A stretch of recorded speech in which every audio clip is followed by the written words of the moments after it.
Friends, welcome to my SR classes.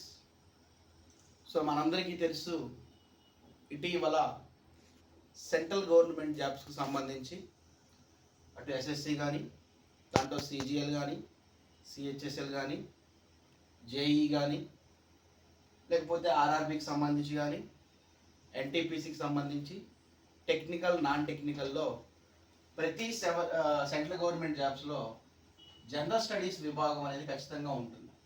కొన్నిట్లో 25 questions ఇస్తాడు, కొన్నిట్లో 30 క్వశ్చన్స్ ఇస్తాడు. 50 మార్కులు ఉండొచ్చు, కొన్ని దాంట్లో 30 మార్కులు ఉంటుంది. సో మీ అందరికీ తెలిసినటువంటి విషయం. అయితే చాలామంది విద్యార్థులు నన్ను అడుగుతున్నటువంటి ప్రశ్న ఏంటంటే, సార్ ఈ జనరల్ స్టడీస్లో హిస్టరీకి సంబంధించి మనకిచ్చిన సిలబస్లో బాగా ఏమి చదవాలి, ఎలా చదవాలని చెప్పేసి అడుగుతున్నారు. సో దానికి సంబంధించిన ఒక చిన్న వీడియో చేయడం జరుగుతుంది. ఎవరైతే సెంట్రల్ గవర్నమెంట్ ప్రిపేర్ అవుతున్నారో వాళ్ళందరూ కూడా ఈ వీడియో చూడండి, ఇతర విద్యార్థులందరికీ కూడా ఫార్వర్డ్ చేయండి. సో రైట్ అండి, ఇటీవల మీ అందరికీ తెలుసు, జూలై నెలలో సెంట్రల్ గవర్నమెంట్కి సంబంధించి జాబ్ క్యాలెండర్లు విడుదలవ్వడం జరిగింది. మన ప్రీవియస్ వీడియోలో ఒక్కొక్క నోటిఫికేషన్లో ఎన్నెన్ని ఖాళీలు ఉన్నాయో చెప్పుకున్నాం. బెస్ట్ ఎగ్జాంపుల్లో ఎస్ఎస్సి సంబంధించి మనం దాదాపు 14,588 పోస్టులు ఇటీవల చూడడం జరిగింది. సో కాబట్టి జనరల్ స్టడీస్లో కేవలం హిస్టరీ పార్ట్ ఒకసారి చూసుకున్నట్లయితే, హిస్టరీ పార్ట్లో ఏమేమి చదవాలో ఫోకస్ చేయండి. యాక్చువల్లీ మనకి ఇచ్చిన సిలబస్లో మనం మూడు రకాలుగా డివైడ్ చేయడం జరుగుతూ ఉంది. ఒకటి ancient, 2 medieval, 3 modern Indian history. So కాబట్టి ancient Indian history, medieval Indian history, modern Indian history, వీటికి సంబంధించి ఏ చాప్టర్స్ బాగా ఫోకస్ చేయాలనేది క్రితంలో వచ్చినటువంటి ఎగ్జామ్స్ దృష్టిలో పెట్టుకొని దాన్ని ఆధారంగా చేసుకొని నేను కొన్ని చాప్టర్స్ ఇవ్వడం జరిగింది. వీటి మీద బాగా ఫోకస్ చేయండి. ఎవరైతే ఇప్పుడు ఎస్ఎస్సికి ప్రిపేర్ అవుతున్నారో, ఎవరైతే ఆర్ఆర్బికి ప్రిపేర్ అవుతున్నారో, లేకపోతే ఎవరైతే జనరల్ స్టడీస్లో సెంట్రల్ గవర్నమెంట్ దగ్గరికి ప్రిపేర్ అవుతున్నారో వాళ్ళందరూ కూడా హిస్టరీలో దీనికి బాగా ప్రిపేర్ అవ్వండి. ఏంటి సార్ అంటే, ఫస్ట్ ఇండస్ సివిలైజేషన్, మనం దీన్నే సింధు సివిలైజేషన్ అని పిలుస్తాం. ఏన్షియంట్ ఇండియన్ హిస్టరీలో సింధు సివిలైజేషన్ మీద ఫోకస్ చేయండి. సింధు సివిలైజేషన్లో ఖచ్చితంగా వాళ్ళ ఎకానమీ ఒకటి బాగా చూసుకోండి. అంతేకాకుండా గ్రిడ్ సిస్టమ్ అనేది ఎగ్జామినేషన్లో అడుగుతున్నాడు, గ్రిడ్ సిస్టమ్ అనేది ఒకసారి చూసుకోండి. అంతేకాకుండా టౌన్ ప్లానింగ్ గురించి ఎగ్జామినేషన్లో అడుగుతాడు. టౌన్స్ అండ్ టౌన్ ప్లానింగ్స్ గురించి ఖచ్చితంగా ఎగ్జామినేషన్లో అడుగుతాడు. సో ఇండస్ సివిలైజేషన్ చాప్టర్లో economy, grid system, town planning ఇవన్నీ కూడా బాగా ఫోకస్ చేయండి. దాని తర్వాత ఇండస్ సివిలైజేషన్ అయిపోయిన తర్వాత వేదిక్ కల్చర్స్ అనేది ఒక చాప్టర్ ఉంటుంది. మనకి చాలా చదవాల్సిన అవసరం లేదు. ఋగ్వేదం, యజుర్వేదం, సామవేదం, అధర్వణ వేదం, వేదాల గురించి చదువుకుంటే సరిపోతుంది. తొలి వేదం అండ్ మలివేదం మోస్ట్ ఇంపార్టెంట్. తొలి వేద అండ్ మలివేదం గురించి డీటెయిల్గా చూసుకోండి. అదేవిధంగా వేదిక్ కల్చర్లో మనకి సేమ్ ఎకానమీ చూడండి. నెక్స్ట్ మోస్ట్ ఇంపార్టెంట్ సోషల్ సిస్టాన్ని కూడా గమనించండి. సామాజిక వ్యవస్థను కూడా ఐడెంటిఫై చేయండి. సో కాబట్టి వేదిక్ కల్చర్ చాప్టర్ తీసుకుంటే వాటిలో మనకి ఎకానమీ చూసుకోండి, సోషల్ సిస్టమ్ చూసుకోండి, తొలి వేదం చూసుకోండి, మలివేదం చూసుకోండి. ఇది వేదిక్ కల్చర్కి సంబంధించింది. అంతేకాకుండా ఇదే ఏన్షియంట్లో మరొక టాపిక్ మీద మీరు కాన్సన్ట్రేషన్ చేయాల్సి ఉంటుంది. అదే మౌర్యన్స్ గురించి చాలా ఇంపార్టెంట్. చంద్రగుప్త మౌర్యుడు. సో కింగ్స్ గురించి చూసుకోండి, కింగ్డమ్ గురించి చూసుకోండి. ఓకేనా? ఎగ్జామినేషన్లో క్యాపిటల్ గురించి అడుగుతాడు. ఓకేనా? సేమ్ వీళ్ళ యొక్క ఎకానమీ ఎలా ఉందని అడుగుతాడు, సోషల్ సిస్టమ్ ఎలా ఉందని అడుగుతాడు, రిలీజియన్ సిస్టమ్ ఎలా ఉందని అడుగుతాడు. ఎస్పెషల్లీ మాన్యుమెంట్స్ గురించి కూడా తెలుసుకోండి. కల్చర్, ఆర్ట్ అండ్ కల్చర్ గురించి కూడా డిస్కస్ చేయండి. ఖచ్చితంగా ఆర్ట్ అండ్ కల్చర్ గురించి 1 మార్క్ మనకు వచ్చే అవకాశం ఉంది. సో కాబట్టి ఏన్షియంట్ ఇండియన్ హిస్టరీలో మౌర్యన్స్తో పాటు గుప్తుల యొక్క యుగాన్ని కూడా గుప్తాస్ ఏజ్ అని పిలుస్తారు. అంటే ఇండస్ సివిలైజేషన్ 1వ చాప్టర్, వేదిక్ కల్చర్ 2వ చాప్టర్, మౌర్యన్స్ 3వ చాప్టర్, గుప్తాస్ 4వ చాప్టర్. అంటే ఏన్షియంట్లో మీరు ఈ 4 చాప్టర్ల మీద బాగా ఫోకస్ చేయండి.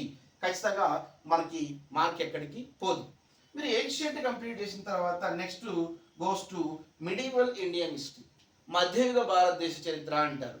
మిడివల్ ఇండియన్ హిస్టరీలో రెండింటి మీద మీరు బాగా ఫోకస్ చేయండి. నేను చూసినటువంటి పాత బిట్లలో ఎక్కువగా ఈ రెండింటి మించే ప్రశ్నలు అడుగుతున్నాడు. సో దాన్ని దృష్టిలో పెట్టుకొని ఇప్పుడు ఎవరైతే ఎస్ఎస్సికి ప్రిపేర్ అవుతున్నారో వాళ్ళందరూ కూడా మిడివల్ ఇండియన్ హిస్టరీలో ఢిల్లీ సల్తనత్, సుల్తాన్లో అని పిలుస్తారు తెలుగులో, ఓకేనా, కింగ్డమ్ అని పిలుస్తారు. సో కాబట్టి ఢిల్లీ సల్తనత్ గురించి కూడా మీరు బాగా ఐడెంటిఫై చేయండి. వాళ్ళ యొక్క పొలిటికల్ హిస్టరీ చూడండి, వాళ్ళ యొక్క ఎకానమీ చూడండి, వాళ్ళ యొక్క సోషల్ సిస్టమ్ చూడండి, ఎస్పెషల్లీ వాళ్ళ యొక్క ట్యాక్స్ సిస్టమ్ని ఖచ్చితంగా ఎగ్జామినేషన్లో అడుగుతాడు, పన్నుల వ్యవస్థ గురించి అడుగుతాడు. సో ట్యాక్స్ సిస్టమ్ కూడా మీరు ఐడెంటిఫై చేయండి.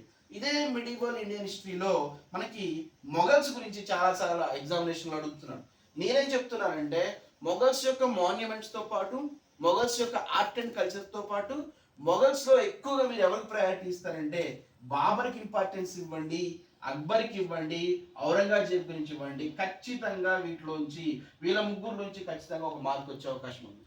సో వీళ్ళ ముగ్గురు నుంచి ఒకటి కంటే ఎక్కువ మార్క్ వచ్చే అవకాశం ఉంది. ఒకటి కింగ్ రాజు గురించి అని అడుగుతాడు, లేదా రాజ్యాల గురించి అని అడుగుతాడు, లేదా ఆర్ట్ అండ్ కల్చర్ గురించి అని అడుగుతాడు, లేదా ఎకానమీ గురించి అని అడుగుతాడు, లేదా సోషల్ సిస్టమ్ గురించి అని అడుగుతాడు, అండ్ మోస్ట్ రిలీజియన్ సిస్టమ్ గురించి, మతానికి సంబంధించినటువంటి విషయాల పట్ల కూడా ఎగ్జామినేషన్లో అడుగుతాడు. కాబట్టి మీరు బాగా ఫోకస్ చేసినటువంటి వ్యక్తులు ఎవరంటే బాబర్ మీద చేయండి, అక్బర్ మీద చేయండి, ఔరంగజేబ్ మీద చేయండి. ఇంకా మీరు బాగా చదవాలంటే జహాంగీర్ వాళ్ళ గురించి కూడా మీరు చర్చించేటువంటి అవకాశం ఉందన్నమాట. సో కాబట్టి మిడివల్ ఇండియన్ హిస్టరీలో ఈ 2 టాపిక్స్ మీద, ఇటు ఢిల్లీ సల్తనత్ అండ్ మొఘల్స్ గురించి మీరు బాగా ఫోకస్ చేయండి. నెక్స్ట్ ఇకపోతే ఇదే జనరల్ స్టడీస్లో హిస్టరీలో తరచూ అడుగుతున్నటువంటి ఎక్కువ ప్రశ్నలు మోడర్న్ ఇండియన్ హిస్టరీ, చాలా చాలా ఇంపార్టెంట్. మోడర్న్ ఇండియన్ హిస్టరీలో మనకి ఎక్కువగా గవర్నర్ ఆఫ్ జనరల్ గురించి అడుగుతున్నాడు.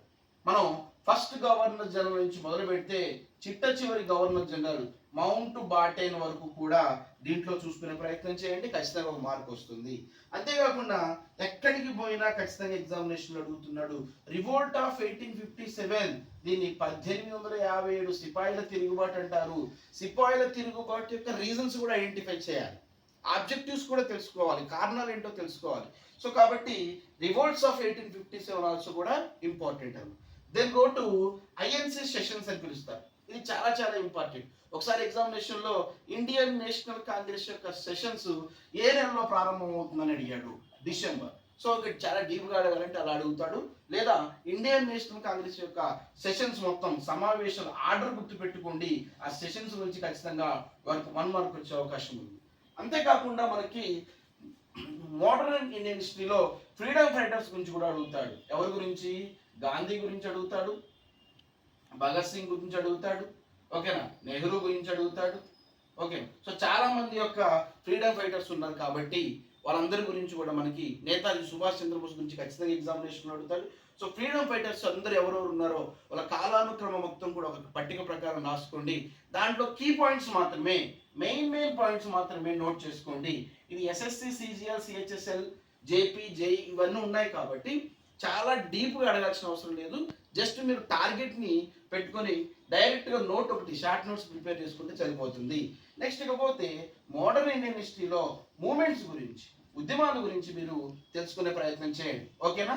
గాంధీజీ ప్రారంభించినటువంటి స్వదేశీ మూమెంట్ కానీ, సివిల్ మూమెంట్ కానీ, సో రకరకాలైనటువంటి మూమెంట్స్ ఉన్నటువంటి ఖేడా సత్యాగ్రహం కానీ, రకరకాల చంపారన్ సత్యాగ్రహాలు కానీ ఇవన్నీ ఉన్నాయి కాబట్టి వాటన్నిటి గురించి కూడా మోడర్న్ ఇండియన్ హిస్టరీలో మీరు డిస్కస్ చేయండి. ఏమవుతుంది దీనివల్ల డిస్కషన్ చేస్తే, మనం ఏన్షియంట్ కంప్లీట్ చేసుకొని, మిడివల్ని కంప్లీట్ చేసుకొని, మోడర్న్ కంప్లీట్ చేసుకుంటే సెంట్రల్ గవర్నమెంట్ హిస్టరీకి సంబంధించినటువంటి దీంట్లోంచి బిట్టు ఖచ్చితంగా ఎక్కడ మిస్ కాదు.